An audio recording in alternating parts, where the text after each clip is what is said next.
ส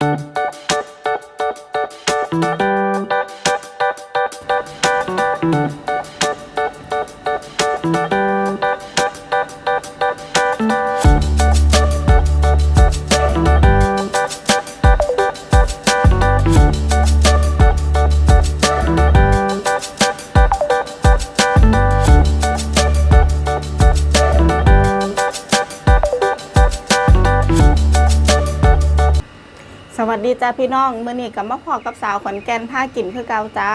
มื้อนี้สาวขอนแก่นผ้ากินสิผ้ากินหอยนางรมจ้าพี่น้องหอยนางรมทรงเครื่องจ้ากับน้ำจิ้มน้ำพริกเผาน้ำจิ้มซีฟู้ดจ้าเผ็ดจวดก่อนอื่นนะจ้าพี่น้องท่านใดที่เข้ามาแล้วก็อย่าลืมกดไลค์กดแชร์กดติดตามเป็นกำลังใจสาวขอนแก่นน้ำแน่เด้อจ้าพร้อมแล้วเขามาลงมือกินกันจ้าพี่น้องมาจะมาแซ่บน้ำกันจ้ามื้อนี้ขึ้นอยากกินบักหอยพี่น้องมาจ้าหอยตัวใหญ่ๆสดหอยสด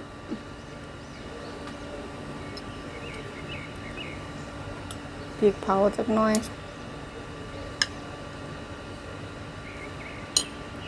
กระเทียมสาวขอนแก่นมากินกับกระเทียมจ้าบ่ค่อยมักหอมเจียวมักกระเทียมเจียว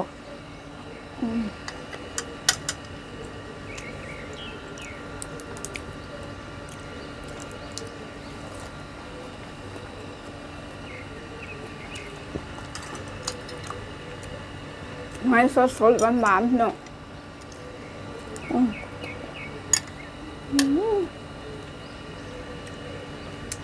แซ่บคัก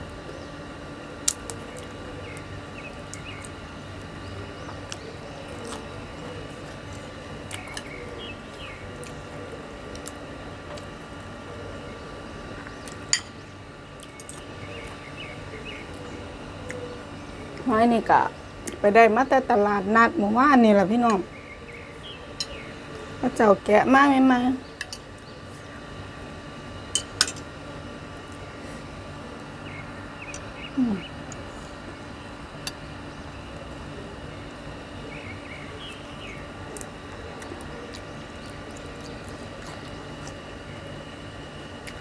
หวานเนื้อแน่นนิดเดียว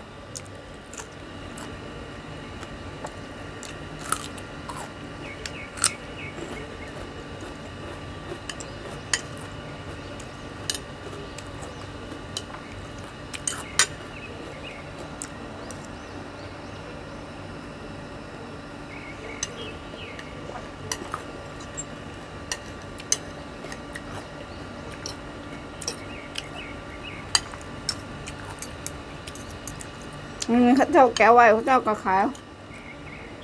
โลละ300พี่น้องซื้อมาครึ่งโลพอใช้ยังไง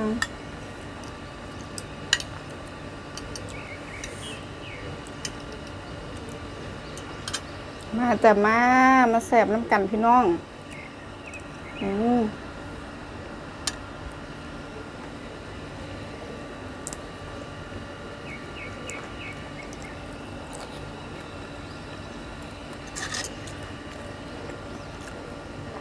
จิ้มซีฟู้ดกับจวดจานด้วยดี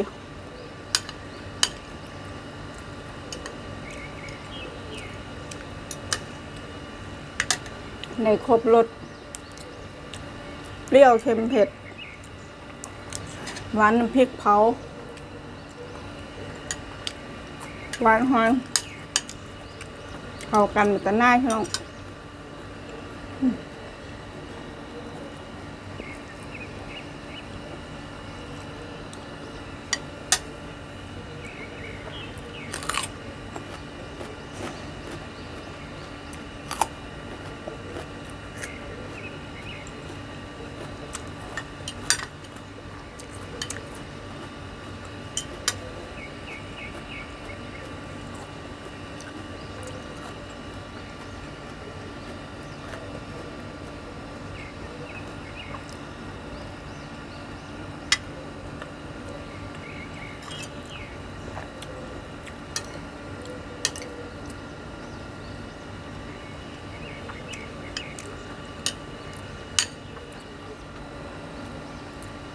อยนางรมมันสดกินกับหยังก็แซ่บที่แรกว่าเสียนเฮ็ดต่ำใส่ต่ำบักหุ่ง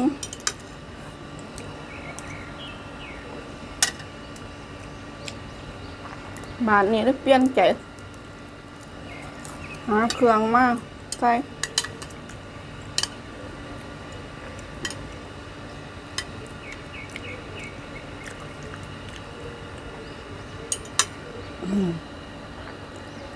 ยั่วจ้าหวานห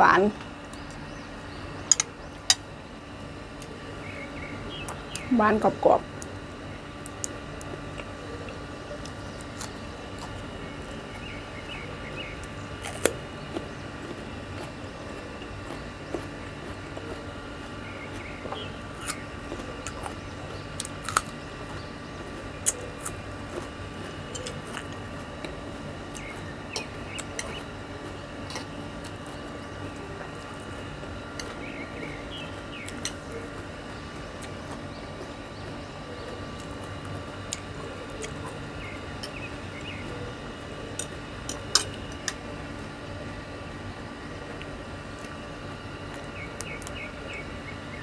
อาทิตย์นี่ก็ซื้อเพื่อนพี่น้อง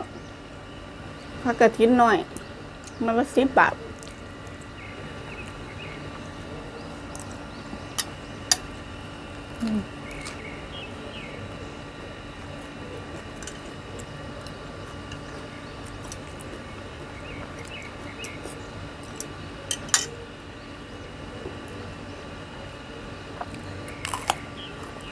ก็ปานกรอบดีเลยดิมันกำลังก็แซ่บ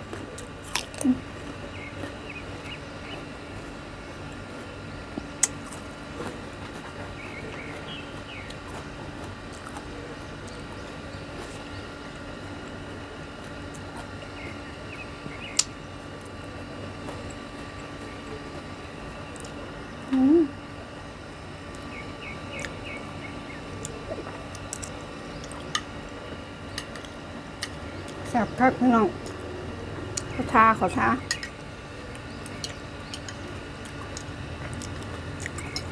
ไม่ได้กินโดนแล้วได้อันนี้ก็เดี๋ยว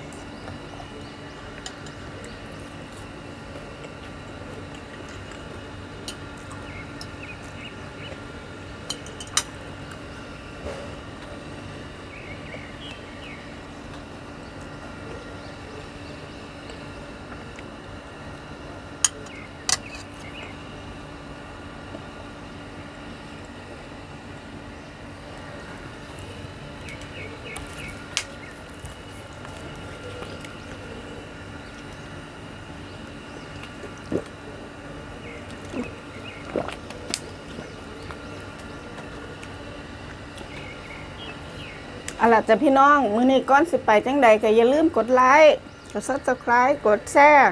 เป็นกำลังใจสาวขอนแก่นน้ำเด้อจ้าพี่น้อง